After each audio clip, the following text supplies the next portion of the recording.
Waalaikumsalam warahmatullahi wabarakatuh.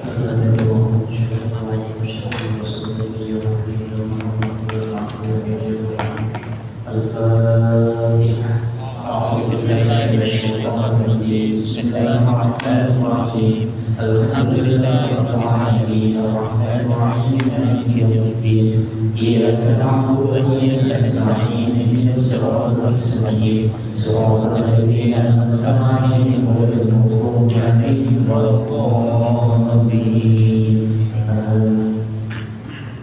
Bismillahirrahmanirrahim. Alhamdulillahirrahmanirrahim. Muhammad sallallahu alaihi wasallam wa ila alihi wa alihi wa sahbihi wa dhurriyyatihi wa ahli baitihi wa sahbihi wa ansarihi wa masyayikhi wa muhammidihi wa ummatihi wa alayna ma'ahum ajma'in ya arhamar rahimin. Wa ila al-wahidina wa ummatina wa ummina wa ikhwanina وجدنا وجدتنا وذريتنا ومن حقا علينا وإلى الله جميع المسلمين والمسلمات والمؤمنين والمؤمنات الأحياء منهم والحجاج المجاهدين والجزاة المصلحين والعلماء العاملين والأنبياء والمرسلين والشهداء الصالحين وإلى الله جميع أولياء الله ولا إله إلا الله وإلى الله سبحانه وتعالى.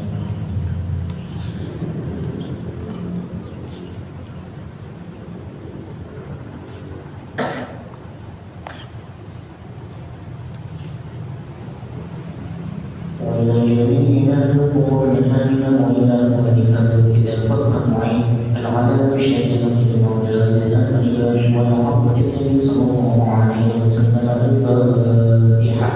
أعوذ بالله من الشيطان الرجيم. بسم الله الرحمن الرحيم. الحمد لله رب العالمين الرحمن الرحيم مالك يوم الدين. إياك نعبد وإياك نستعين اهدنا الصراط المستقيم صراط الذين أنعمت عليهم غير المغضوب عليهم ولا الضالين. يا رسول الله سلام عليك يا رفيع الشان والدرب. يا رسول الله سلام عليك يا رفيع الشان والدرب. ربي فانفعنا ببركتهم وبنا الحسنى بحرمتهم. يا رسول الله سلام عليك يا رفيع الشان والدرب. وأمتنا في طريقتهم ومعافاة من الفتن. يا رسول الله سلام عليك يا رفيع الشان والدرب. ربي فانفعنا ببركتهم وارزقنا العلم بحرمتهم. يا رسول الله سلام عليك يا رفيع الشان والدرب. وسلمنا في طريقتهم وسلامات من المحن. يا رسول الله سلام عليك يا رفيع الشان والدرب. يا ربي بالمصطفى بلغ مقاصدنا واغفر لنا ما مضى يا واسع الكرم.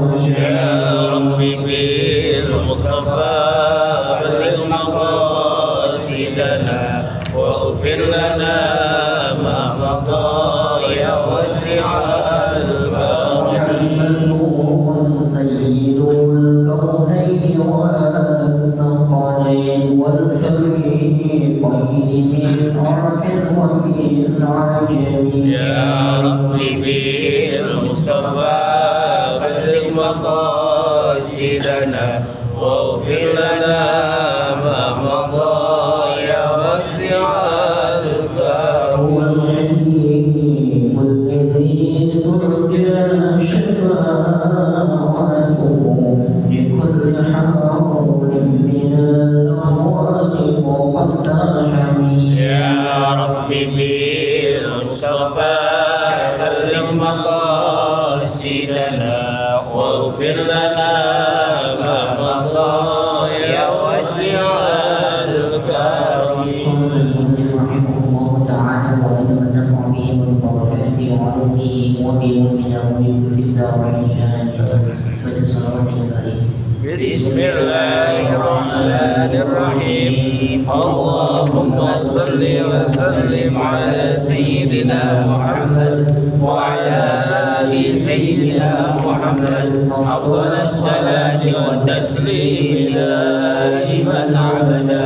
اللهم صل وسلم على سيدنا محمد وعلى آل سيدنا محمد أفضل الصلاة والتسليم دائما أبدا. اللهم صل وسلم على سيدنا محمد وعلى آل سيدنا محمد أفضل الصلاة والتسليم دائما أبدا. أعوذ بالله من الشيطان الرجيم. بسم الله الرحمن الرحيم. الحمد لله رب العالمين. إياك نعبد وإياك نستعين. اهدنا الصراط الذين أنعمت عليهم غير المغضوب عليهم ولا الضالين. Surah Al-Imran ayat 158. Surah Al-Imran ayat 158.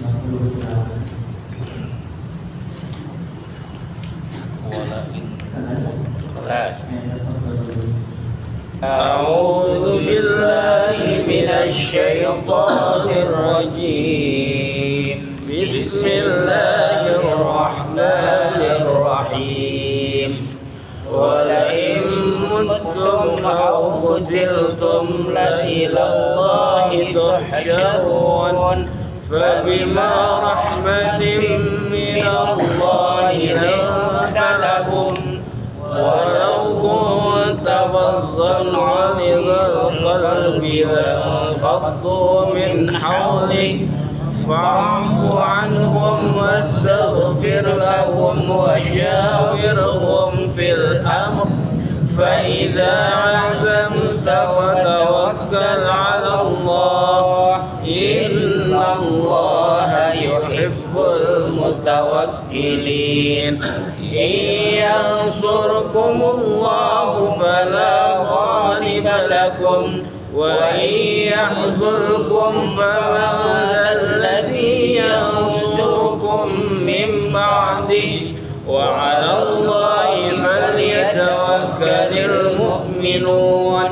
وما كان لنبي أن يغل ومن يغل يأت بما غل يوم القيامة ثم توفى كل نفس ما كسبت وهم لا يظلمون. أفمن اتبع رضوان الله كمن باء بسخط من الله ومأواه جهنم وبئس المصير. هم درجات عند الله والله بصير بما يعملون. لقد من الله على المؤمنين إذ بعث فيهم رسولا من أنفسهم يتلو عليهم آياته ويزكيهم ويعلمهم الكتاب والحكمة وإن كانوا من قبل لفي ضلال مبين.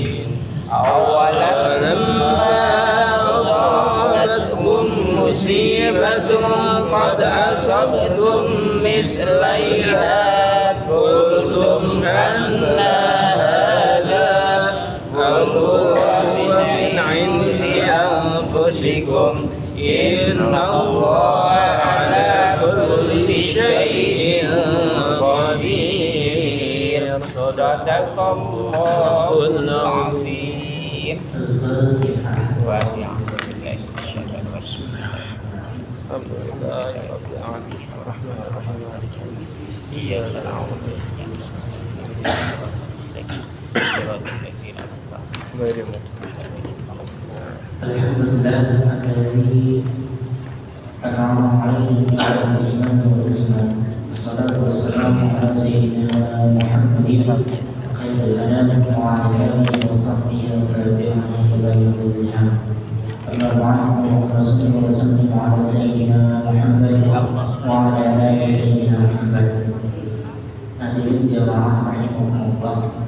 Alhamdulillah, malam ini kita masih berkumpul di masjid yang mulia ini untuk menuntut ilmu walaupun dalam keadaan tadi hujan yang sangat deras, dalam kondisi dingin yang malam ini saya merasa mengajar di puncak. Banyak yang bagi dapet.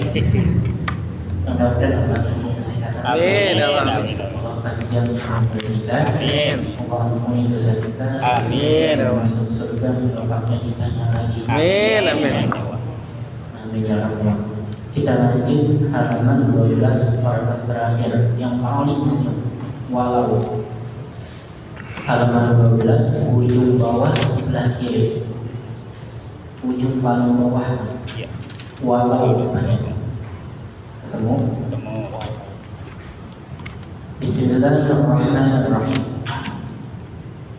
Walau turiha fihi maitatun min dzalika najasa.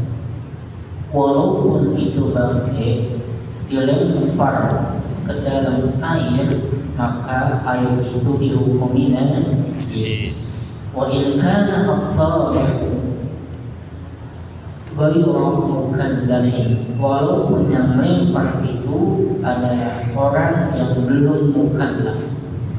Wala asara li tarhil hayy, dan tidak masalah ketika seseorang melemparkan bangkai itu al-hayy mutlaqan, yang masih hidup secara mutlak. Wa ikhtara katsiruna min a'immatina, dan itu kemudian yang dipilih oleh mayoritas ulama-ulama kita, imam-imam kita. Nah, di kitab ada yang memakai kaf depannya, ada yang enggak. Ada yang mengatakan kamazhabi Malikin, tapi di kitab nggak ada ya. Mazhab Malikin, lebih memilih pendapatnya Imam Malik. Annal ma'a la yanjusu mutlaqan, semua hewan yang ada di air dihukumi tidak najis illa bit-taghayyuri, kecuali bila air itu berubah. Wal jari karakidin, begitu juga air yang dia mengalir, seperti halnya air itu diam. Wa fil qadim la yanjusu qaliluhu bila taghayyuri, dalam qaul qadimnya Imam Asy-Syafi'i, la yanjusu qaliluhu bila taghayyurin, tidak dihukumi najis jika air itu sedikit tanpa perubahan. Wa huwa madhhabu Malikin, dan itu juga adalah mazhabnya Imam Malik. Qala fil Majmu', berkata Imam An-Nawawi di dalam kitabnya Majmu', sawa'un kanatil najasatu, baik itu adanya najis, ma'i'atan aw jamidatan, baik itu adanya najis cair maupun padat. Wal ma'ul qalilu idza tanajjasa, dan air yang sedikit apabila terkena najis, yatuhuru bi bulughihi kullataini, maka menjadi suci bila sampai 2 bulan. Walau bima'in mutanajjisin haitsu la taghayyur, walaupun dengan menggunakan air yang terkena najis itu. Wal kasiru yatuhuru bizawali taghayyur, wal kasiru yatuhuru bizawali taghayyurihi bi nafsihi aw bima'in zida alayhi aw nuqisa anhu wa kana al-baqi kasiran. Kalau air itu banyak terkena najis, maka suci. Kenapa suci? Sebab air yang banyak ketika terkena najis, hilangnya perubahan air itu dengan sendirinya, atau dengan air yang ditambahkannya atau dikurangi, sedang sisanya masih banyak. Begitu. Nah, hadirin jamaah rahimakumullah, kemarin kita sudah membahas tentang najis yang dimaafkan. Najis yang dimaafkan atau tidak dimaafkan ada 4. Yang pertama, najis yang tidak dimaafkan pada air dan pakaian. Contohnya pipis atau tinja, itu tidak dimaafkan baik di dalam air maupun di dalam pakaian. Artinya kalau air itu ada pipisnya atau baju kita ada pipisnya, maka tidak boleh digunakan untuk sholat. Yang kedua, najis yang dimaafkan pada air dan pada sholat. Contohnya najis yang tidak terlihat oleh mata normal manusia. Contoh lalat yang hinggap di suatu kup, kemudian dia nempel ke pakaian kita atau ke minuman kita atau ke air yang kita gunakan nantinya untuk berwudu, maka tetap sah tidak najis karena mata kita tidak mampu melihat kotoran yang ada di kaki lalat. Yang ketiga, najis yang dimaafkan pada pakaian. Contohnya seperti darah yang sedikit, ada koreng, kena sarung, sah salatnya.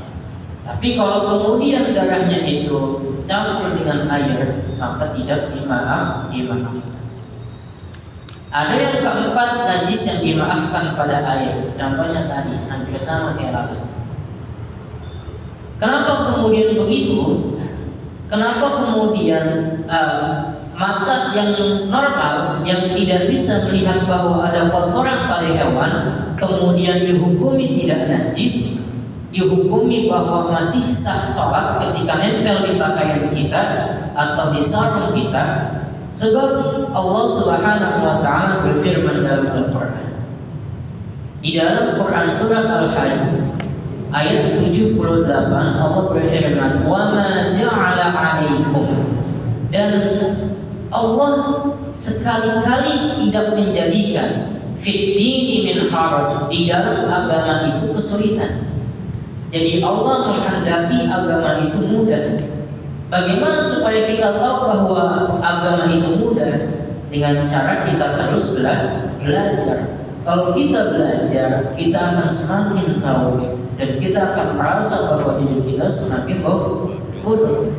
Sehingga dia akan cinta terhadap ilmu, dan ketika dia tahu tentang ilmu itu, dia akan mengatakan, "Ya Allah, ternyata agama itu mudah." Mana lagi di dalam Al-Baqarah Allah mengatakan, "Yuridullah bikumul yusr wa la yuridu bikumul usr."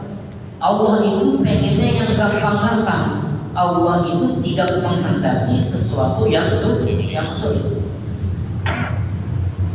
Ada orang masalah nggak dapat dia iftitah, nggak usah iftitah, langsung mudah.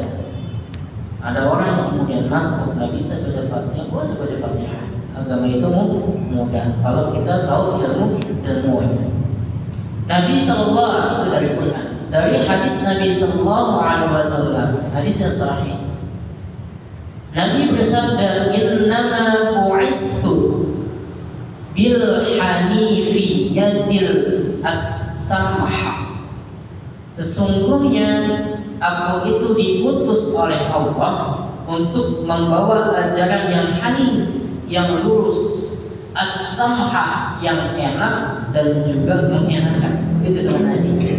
Innama bu'istu bil hanifiyatis samha. Aku diutus sama Allah itu bawa ajaran yang lurus, yang tegak, yang enak dan juga mengenakan. Ulama ngomong al-masyaqqatu tajlibut taysir. Kesulitan itu akan mendatangkan kemudahan. Inna ma'al usri yusra. Inna ma'al usri yusra. Kalimat usrnya menggunakan alif lam, artinya khusus satu doang. Sedangkan kalimat yusrnya menggunakan kalimat yang bukan ma'rifat nakirah, artinya satu kesulitan dibalasnya dengan banyak kemudahan. Dari situ, jadi Allah tidak menghendaki hambanya untuk menjadi sulit. Nah, dimaafkan bangkai yang tadi, yang dia tidak mengalir darahnya kayak lalat dan semacamnya, itu kalau dengan dua catatan. Apa catatan kemarin? Yang pertama, kalau airnya tidak berubah. Contoh kemarin, kalau ada teh manis ini airnya 1/4 gelas, kemudian ada semutnya 3/4 gelas, najis atau tidak?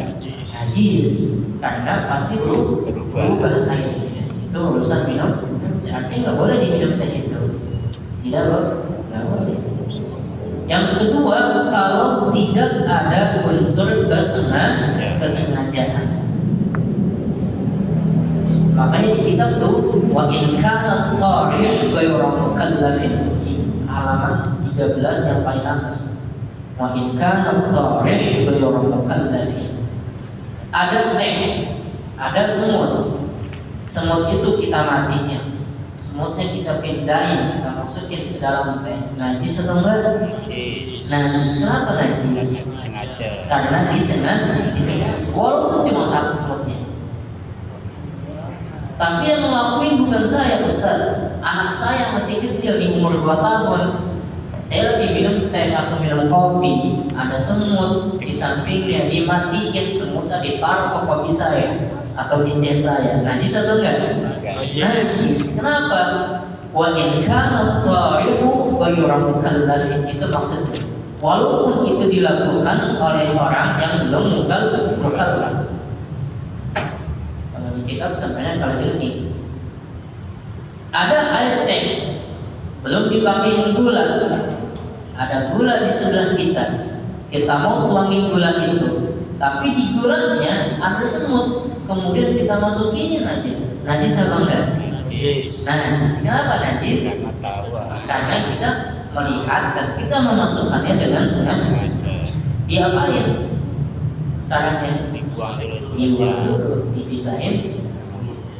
Jadi saya ini kalau sedikit, kasihan suaminya terminum air teh, najis, airnya jadi najis. Kalau nggak tahu ada semut kan banyak tapi ada semutnya. Disaring itu nggak apa-apa. Makanya kita sengaja. Kalau nggak sengaja nggak apa-apa. Yang penting kan unsurnya 2. Kalau airnya tidak berubah, yang kedua tidak ada unsur kesengajaan. Nah, bagaimana kalau misalkan air itu kena bangkai sarpong? Sarpong itu kepiting ada sarpong. Najis atau tidak?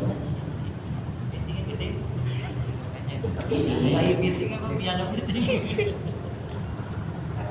Najis apa enggak kalau kepiting? Mana? Di situ ada sih kepiting tuh. Iya. Sebelah situ pinggir jalan. Najis atau tidak? Najis atau tidak? Nah, berarti kalau kita lakukan kepiting najis berarti ini. Boleh. Nah, kalau kepitingnya masih hidup, boleh dimakan apa enggak? Wah, enggak boleh. Jangan. Ya sih, Ya udah dimasak. Kalau masih hidup jangan dimakan. Repot urusan itu. Kita lihat kalau kepitingnya dia ada darahnya ngalir, dia kan binatang yang hidup di 2 alam. Nah, disebutnya apa? Amfibi. Maka itu najis. Kalau misalkan kepiting. Kalau kepitingnya dia hidupnya di dua.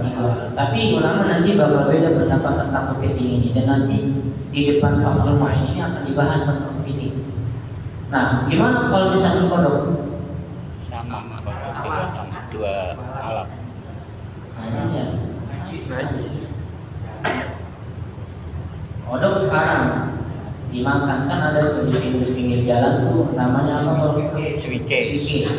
Suike namanya. suike. Itu kan ada orang makan, emang ada orang makan kodok suike. Enak apa kagak tahu? Enak katanya. Enak Kalau katanya. enak ya dimakan. Ada yang makan suike, boleh nggak? Haram. Kodok haram kalau dimakan, tapi kita ngebunuh kodok haram apa enggak? Enggak. Kodok haram dimakan. Kalau kita ngebunuh kodok haram apa enggak? Betul enggak? Tapi haram. Kita makan lagi. Kodok kan dimakan. Kalau dimakan hukumnya haram. Nah kalau kodoknya kita bunuh dengan sengaja tuh, atau nggak sengaja, sengaja lah, haram atau tidak? Kenapa haram? Karena dia makhluk hidup. Makhluk hidup. Karena dia makhluk. Nah ini ada cerita. Jadi pada saat waktu itu Nabi Ibrahim alaihissalam mau ibadah, itu datang aksi bela Ibrahim, namanya aksi bela Ibrahim. Dan salah satu pasukan aksi bela Ibrahim itu adalah kodok. Kodok datang dia. Kemudian kodok itu dia mau bantuin Nabi Ibrahim alaihissalam dengan cara padamin api. Ditanya Nabi Ibrahim, gimana cara engkau untuk madamin api? Kata si kodok ini, saya punya cadangan air karena dia makhluk api hidupnya di dua alam, bisa di laut, bisa di air, bisa di darat. Itu kodok timbang punya atau ngomong begitu doang sama Nabi Ibrahim, itu yang kemudian Nabi SAW itu melarang kita untuk berkodok. Sampai kemudian tertulis, termaktub, tercantum di dalam hadis Nabi SAW. Nahana an Rasulullah SAW an qata'id difda. Nabi SAW itu melarang kita untuk membunuh kodok. Punya jasa kodok, walaupun jasanya kecil, ibangnya doang dia. Ibang mau bantuin Nabi Ibrahim, sampai Nabi itu bersabda begitu.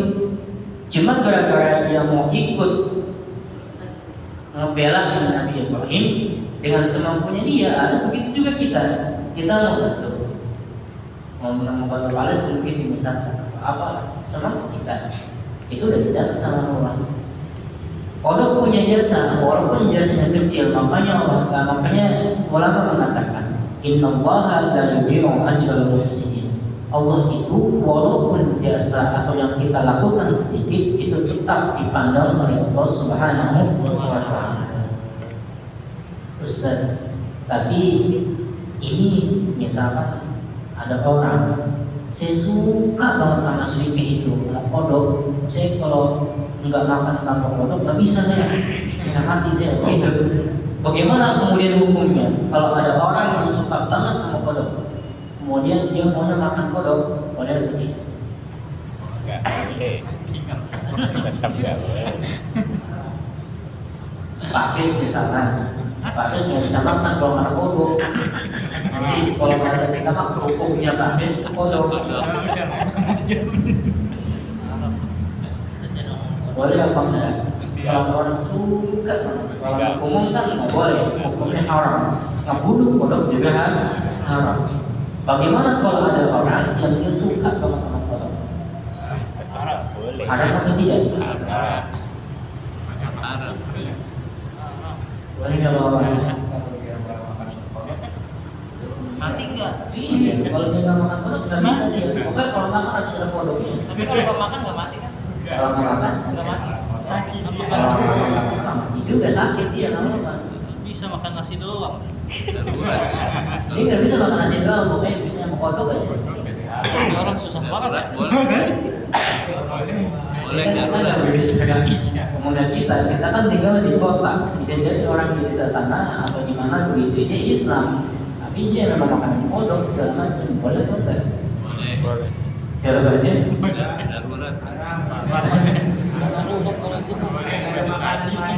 Makanan lagi. paling jadi pakis. Pakis yang makan kodok jadi Paling darurat daripada mati. Ini nggak darurat Pak. Jadi nggak Nggak darurat. Oh, bukan darurat. Boleh. Iya nggak boleh. Jawabannya Faizlatan waqtar qasiran min a'immatina mazamani annal ma'a la yajuzu mutlaqan illa bit-taqayyur. Kata Imam Malik, lah nggak apa-apa, masih ada mazhab Imam Malik. Nah, Imam Malik yang hidup di air itu semuanya halal gitu. Walaupun kadang dia hidupnya di darat. Di darat. Jadi boleh nggak? Boleh. Boleh. Dalam kondisi tertentu tapi itu bukan disengaja, bukan. Kata Imam Malik, lah nggak apa-apa, daripada mati dia mendingan dia makan. Karena Imam Malik mengatakan semua yang hidup di air itu halal, walaupun kadang dia hidupnya di darat. Itu kalau tentang kodok. Nah, kepiting ini masih jadi perdebatan. Kalau misalkan kita mengatakan haram, domelin kita sama orang seafood, nggak laku dia kepitingnya nanti. Makanya kalau kata Kiai Khalil Bangkalan itu ada di kitabnya semua saya lupa. Itu makna dari sarapan itu bukan kepiting, tapi kayak semacam apa ya? Yuyu. Kalau yang racungan Bukan, mahal, ya. racungan. Iya kan di daratan. Orang Kiai Khalil kan di Bangkalan Madura dekat laut apa enggak? Dekat laut. Dekat laut. Nah, kesian orang-orang yang dekat laut. Makanya kata beliau beda kakinya kalau kepiting sama hiu, beda kakinya. Nah, kayak dipakai sama orang-orang Islam tuh jadi apa tuh? Zodiak ada kan yang namanya kepiting kalau masalah cancer. Nah, cancer ketupayan. Nah, itu dia tuh kan beda kakinya tuh. Nah, kata beliau kita ini orang Madura, hidupnya dekat laut. Kalau kepiting itu enggak halal, kesian orang. Makanya kata beliau nasihat halal. Orang daratan jangan menghukumin haram, jangan, karena dia tinggalnya tidak dekat laut. Gitu. Kayak yuyu lah. Kalau kepiting kan rada-rada bau. Ada namanya rajungan. Kalau rajungan itu Halal. iya, enggak bau. Karena dia di laut. Enggak bau kalau rajungan. Jadi boleh apa enggak? Boleh. Boleh apa enggak? Boleh. Lebih baik dihindari. Masih ada ikan kan? Sekat. Kalau racungan halal. Iya, jadi dilihat aja kakinya. Dilihat kakinya, tanya ini kepiting apa bukan, ini bagaimana. Kalau kita yakin itu halal, maka halal. Kalau misalnya kita nggak yakin, jangan. Kenapa? Karena ulama berbeda pendapat tentang hal ini, tentang kepiting. Nah, lebih baik kita keluar dari perbedaan pendapat itu, lebih baik dihindar. Kan masih ada cumi, masih ada kerang, masih ada ikan, masih banyak. Masih ada kaki sapi. Iya. Iya, lah. Ya Allah. Ya. Bagaimana kemudian jika air sedikit dia kena bangkai yang hidupnya di air kayak lintah, najis atau tidak? Ada air sedikit, kemudian dia kena bangkai yang hidupnya di air, contohnya lintah, najis atau tidak? Ada air sedikit, kemudian kena bangkai yang hidupnya di air, bangkai lintah, maka air itu jadi najis atau tidak? Lintah kan juga ya air tuh. Najis atau tidak? Najis. Kenapa najis? Karena airnya sedikit. Airnya sedikit.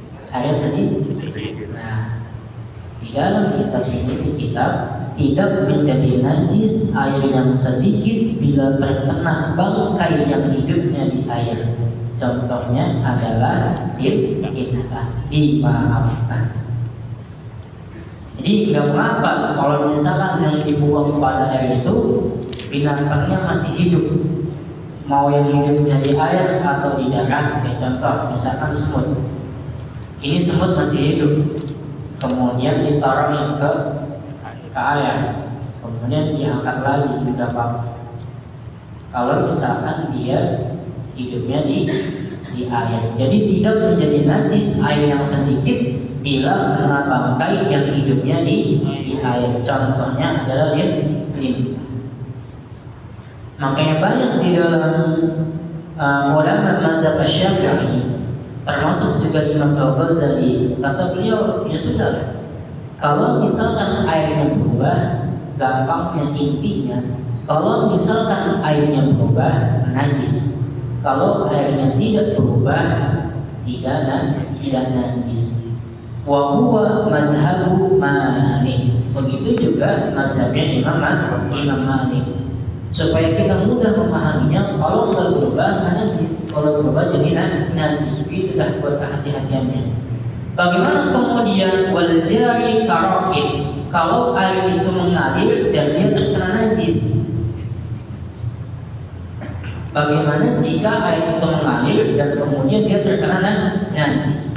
Nah, air yang mengalir dalam hukum masalah dikit atau banyaknya ini, bagaimana kemudian najis dan tidaknya, itu sama seperti karokidin, seperti halnya air yang diam, yang tidak mengalir, maka tetap dihukumi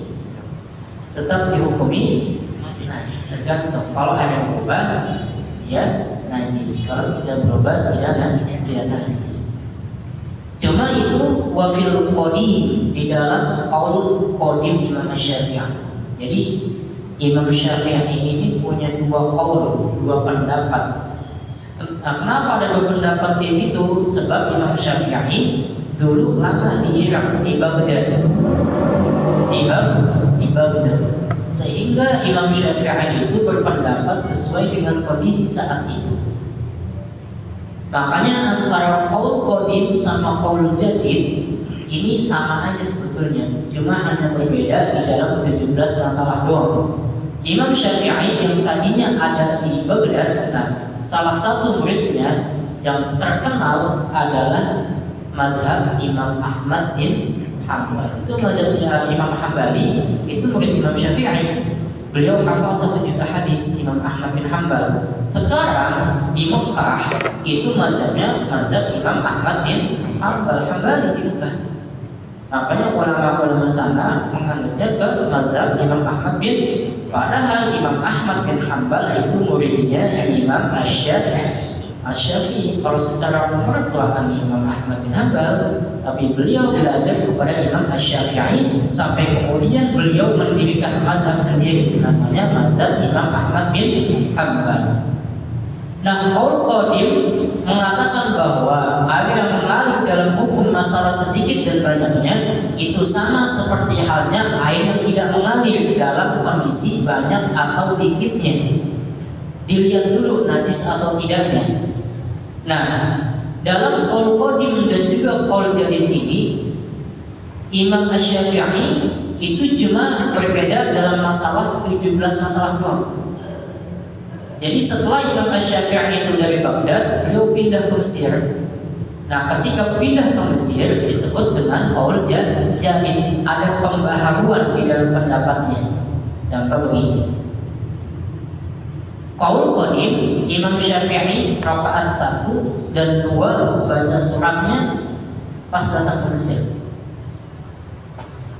Jadi Imam Syafi'i itu ketika beliau berada di Baghdad, itu qaul qadimnya pendapat yang mengatakan baca surat itu, surat pendek itu hanya di rakaat 1 dan rakaat kedua. Beliau pindah kemudian ke Mesir. Pas di Mesir itu tiap rakaat baca surat. Rakaat ketiga, nama rakaat keempat juga baca surat. Tapi kemudian qala fil majmu', nah, diteliti lagi oleh Al-Imam An-Nawawi yang kuat hadisnya itu ternyata pada saat Imam Asy-Syafi'i berada di Baghdad qaul qadimnya. Makanya qaul qadimnya dipakai sampai sekarang. Kita baca suratnya cuma di rakaat 1 dan juga rakaat kedua. Itu pun hukumnya 3 sama 4 dipakai. Jadi ada 17 qaul qadim yang dipakai. Sebagaimana di kitab Al-Asbah wan Nazair ada hadis yang lebih sahih sehingga hukum itu berubah. mengikuti hadis sahih itu. Jadi kalau ulama ketemu hadis sahih itu dipakai karena dikatakan lebih sahih. Nah, dalam qaul qadim, air yang sedikit kalau terkena najis dan airnya mengalir, kalau tidak berubah maka tidak najis. Saya ulangi lagi. Qaul qadim Imam Asy-Syafi'i mengatakan, kalau air itu sedikit kemudian terkena najis dan airnya mengalir, maka kalau tidak berubah tidak najis. Nah, qala fil Majmu' Imam An-Nawawi di dalam Majmu'nya beliau mengatakan, memberikan catatan, berbicara tentang air yang terkena najis mau banyak ataupun sedikit, dilihat najisnya itu apa. Dilihat dulu cair apa padat. Maka kata beliau, tetap saja air sedikit kalau terkena najis walaupun dia tidak berubah maka tetap najis karena airnya sedikit. Kecuali, ada kecualinya. Ada beberapa yang dikecualikan. Contohnya bangkai yang darahnya tidak mengalir. Atau misalkan pantat burung begitu yang habis mengeluarkan pup kemudian hinggap di air, ya najis. Contohnya begini, ini kan burung nih, burung kan habis pup nih, itu pup kira-kira habis pup dia jatuh apa enggak? Kemudian bilang aja begitu, tiba-tiba dia datang ke suatu air dan dia pantatnya tidak pernah di situ. Airnya dinajis apa enggak? Najis apa enggak? Nah, najis apa tidak? Tidak najis. Ternyata nama kita, ngapain kita ngurusin pantat burung? Kan begitu? Tidak najis. Banyak kalau misalnya kita mau membaca tentang najis yang dimaafkan. Imam Ibnul Aiman beliau meninggal kurang lebih tahun 600-an. Mengarang kitab Manzumah Ma'fuwat, itu isinya najis yang dimaafkan doang isinya tuh. Kurang lebih kita masih gini, itu isinya tentang najis yang dimaafkan. Kenapa kemudian kita tuh harus ngikutin mazhab Imam Syafi'i? Kan pertanyaannya begini. Dalam kitab Hujjah, Imam Al-Maqdisi meriwayatkan ikhtilafu ummati rahmah. Perbedaan umat itu adalah rahmat. Dulu mazhab itu jumlahnya ada 180-an. Kemudian kesini hilang, tinggal 12 mazhab itu. Kemudian murid-muridnya nggak rajin nyatetnya, ini ngaji nih kayak begini itu nggak rajin nyatetnya. Akhirnya dia hilang dengan sendirinya sampai sekarang sisa 4 begitu. Bagaimana kemudian dengan mazhab lain? Kenapa kita nggak mengikuti mazhab yang lain? Nah, kita itu tidak diwajibkan untuk memilih mazhab Imam Syafi'i. Artinya kalau bapak-bapak dan ibu-ibu memilih mazhab Imam Malik, Imam Ahmad bin Hanbal, atau Imam Abu Hanifah, maka silakan. Itu kebebasan dalam memilih mazhab. Tapi kita diwajibkan oleh agama untuk bermazhab. Diwajibkan oleh agama untuk bermazhab, tapi tidak diwajibkan untuk memilih mazhab yang mana. Oh, ini mewajib Imam Syafi'i, enggak. Kita boleh untuk memilih mazhab. Tapi untuk mengikuti mazhab kita dua. Makanya saya suka yang begini. Ada orang kan bikin buku, dia terjemahan begitu. Contohnya begini, tuntunan tata cara sholat Nabi. Ini aneh menurut saya. Kenapa aneh? Bagaimana kemudian dia tahu tentang tata cara sholat Nabi kalau dia tidak melalui 4 mazhab ini? Makanya jangan menipu. Terusin judulnya, tuntunan cara sholat Nabi menurut mazhab Imam Syafi'i. Begitu kan ya? Iya apa enggak? Tuntunan cara sholat Nabi menurut mazhab Imam Malik. Begitu, jelas apa enggak? Jelas. Jadi ketika orang baca kan di bukunya ada yang gerak-gerak, wah ini mazhab Syafi'i kali ya? Ya ini mazhab apa sih? Enggak jelas. Karena judulnya cuma tata cara sholat Nabi. Bagaimana mungkin dia tahu tentang tata cara sholat Nabi kalau bukan dari gurunya? Gurunya tahu dari gurunya, terus sampai kepada imam 4 mazhab itu.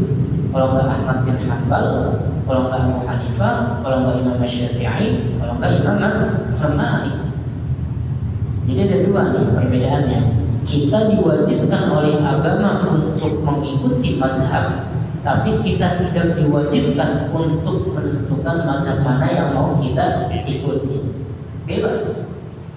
Dari mana Allah bilang di dalam Al-Quran surah Al-Anbiya, fas'alu ahla dzikri in kuntum la ta'lamun. Tanya sama orang-orang yang tahu kalau kita nggak tahu. Tanya sama ulama, tanya sama orang alim kalau kita tidak tahu.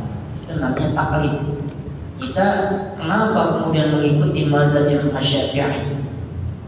Masalahnya kan satu, kita aja mazhab Imam Syafi'i belum lulus, lolos saja. Begitu, masih banyak. Karena hadis saja mana bang? Sama kayak kita baca Quran. Baca Quran, ini kan ada 7 qiraat yang masyhur disebut dengan qiraat sab'ah. Di dalam kitab At-Tabjir Taisir itu ada 14 qiraat.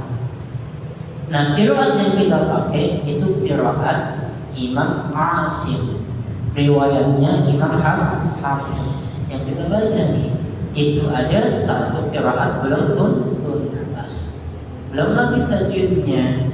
Ini ikhfa qari, apa ini ikhfa qari, apa ini idgham mutajalisain, apa ini idgham mimi, atau ini idgham mutamassilain. Banyak sekali dalam qiraat yang kita baca di setiap hari. Itu kan qiraatnya Imam Asim, riwayatnya riwayat Hafiz. Itu aja kita masih banyak perdebatan, masih banyak permasalahan. Ini kenapa dibacanya waktu boleh nggak boleh kalau kita tahu. Ini kenapa dibacanya waktu ini kenapa kemudian dibacanya tehe, kenapa bukan toha. Nah itu di dalam ilmu qiraat. Di mazhab Imam Syafi'i juga begitu. Kenapa kemudian kita pakai mazhab Imam Syafi'i? Karena ulama-ulama dulu yang dari Arab kemudian datang ke Indonesia, mereka kebanyakan membawa ilmu, membawa pengetahuan dari mazhabnya Imam Asy-Syafi'i dan disebarkan oleh ulama-ulama kita pun dengan mazhab Imam Asy-Syafi'i. Bukan mereka nggak bisa mengajarkan, bisa. Cuma permasalahannya satu aja belum lulus, masih lolos. Ini aja dulu dah mazhab Imam Asy-Syafi'i. Itu juga kalau udah ngaji mau udah cakep dah. Kan banyak juga kita nggak tahu, tapi kita nggak mau belajar. Banyak kemudian yang begitu kayak Al-Albani itu kan tukang jam. Dia meneliti hadis yang kepintarannya itu dibabat habis oleh Al-Umar, yang akhirnya sekarang orang salat pada nginjek kaki. Kalau kita lagi baris, ada nggak? Pernah ketemu nggak? Kaki kita diinjek begitu. Itu karena diputar balikan oleh orang yang tidak mengerti tentang mazhab ini, sehingga kemudian didebat lagi, dibantai habis lagi oleh ulama Mesir, Dr. Ramadan Putih, Allah yarham. Sampai kemudian beliau membukukan kitab Al-Mazhabiyah Akhtar Bid'ah Muhaddidus Syari'ah Al-Islamiyah. Itu isinya tentang bantahan-bantahan terhadap ulama-ulama yang mengatakan begitu tuh, yang dia tidak mau mengikuti mazhab.